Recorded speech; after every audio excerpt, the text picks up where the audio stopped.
What's up, YouTube? We have some cool news for you today. Federal Cartridge Company introduced a new cartridge today. It's called the 30 Super Carry. It's not a 32, it's not a 38 Super, it's very brand new. It's the 30 Super Carry. It's meant to improve on the 380's ballistics while competing with the 9mm capacity, improving upon it actually.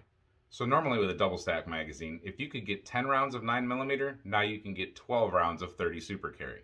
Now, is that a big deal? Well, to some people, yeah. Capacity is king. So what does that mean as far as power? Well, it's supposed to be laying right in there close to 9mm.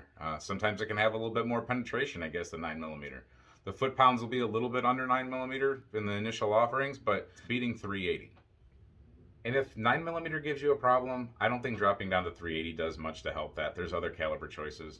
For instance, I just had shoulder surgery yesterday. I'm not using this arm at all. It's basically dead in the sling. And I'm not strong. You know, this is my offside here, but I have an option. 22 Magnum. That's pretty cool. Now, this is a little baby gun. It's kind of funny, and you guys are going to laugh, and I'd like to see the comments below, but this thing will mess you up. You give Granny a little 22 Magnum like this, she can hurt somebody. So just thought I'd show you that. But yeah, there's the 380 is just kind of, it's got to go, in my opinion. So if this helps it go, good. Thank you. Thank you, Federal. Now, does it kind of saturate the market with some extra things? It might. They're having a hard time right now keeping up with normal ammunition. Now they're going to bring a new cartridge in, but hey, let's see it roll out. Let's see what it does. It's pretty awesome that they're going to chamber it in Nighthawk custom 1911s. I mean, if Nighthawk gets behind it, that is incredible. I can't wait to see that. Actually, that would be pretty cool. I bet you that's going to be a really nice shooting 1911. Now, do I love my 1911? Absolutely. In 45, it's a great shooter. I've never wanted a 9mm. I've never wanted a 38 Super, but this might be interesting in 30. It might be pretty cool. They're also supposedly going to be bringing it out in an MMP 2.0 version. That's really cool. Also, they're supposed to be bringing it out in a Shield variant, a Shield EZ variant, I believe, but hey, another good option. So that's really cool. Let's see what this little thing does. One of the negatives might be confusion. People get confused pretty easy with calibers. We have a lot of different choices out there. Every day it seems like they're trying to come up with something new. In the handgun calibers, people get very confused. I've worked at gun shops, and wow, people don't understand. For example, 9mm Browning Court, can be marked on a box. People don't understand that that's 380, and why would they? That's a crazy difference in language there. So you do have things out on the market like 32 ACP.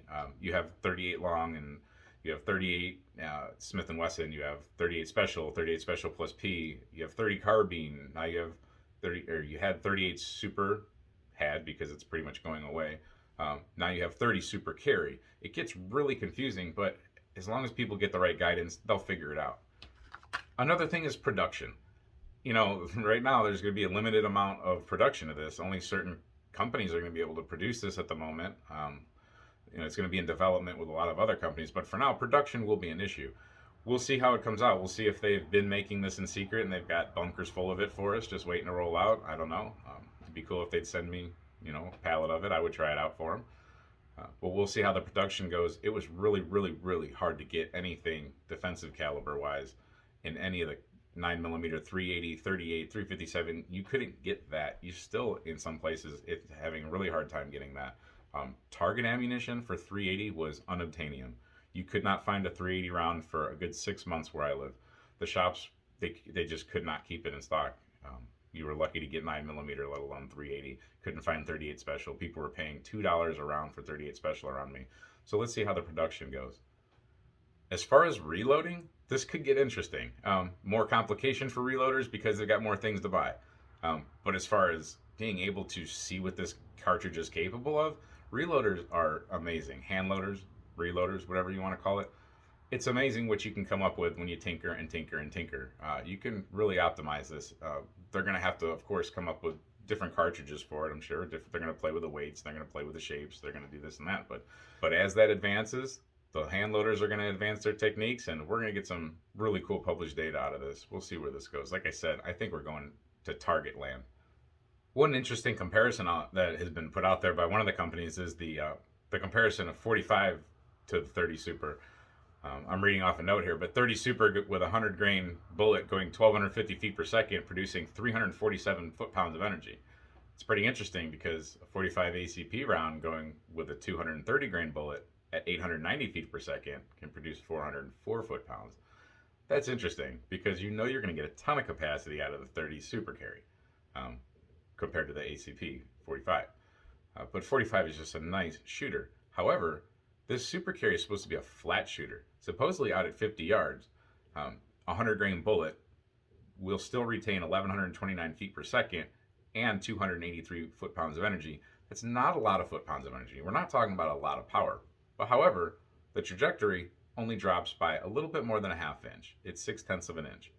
That's pretty good. That's what I would consider a flat shooting pistol cartridge. So that's awesome. Again, target. I think hand loaders are going to really turn this thing into a target pistol pretty soon. But boy, it can pack a wallop though, because there's room for improvement, I think.